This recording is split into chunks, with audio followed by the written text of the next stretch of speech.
राजयोगाचा महिना तरीही संघर्ष चुकेना. तूळ राशीच्या ज्योतिषप्रेमींनो, कधी वाटतं की आयुष्य हे बॉलिवूडच्या सिनेमासारखं आहे.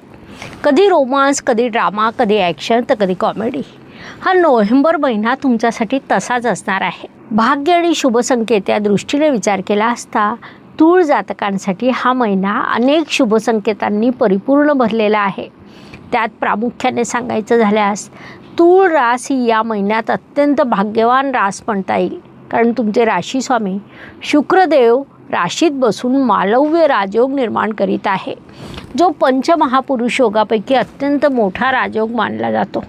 इतकंच नाही तर गुरुदेव तुमच्यासाठी दशम स्थानातून हंस राजयोग निर्माण करीत आहे. म्हणजे 2 मोठे राजयोग इथे निर्माण होत आहे. याही पेक्षा महत्त्वाची बाब म्हणजे धनेश धनस्थानात विराजमान आहे. असे अनेक शुभ संकेत या काळात तुमच्यासाठी निर्माण झालेले आहे.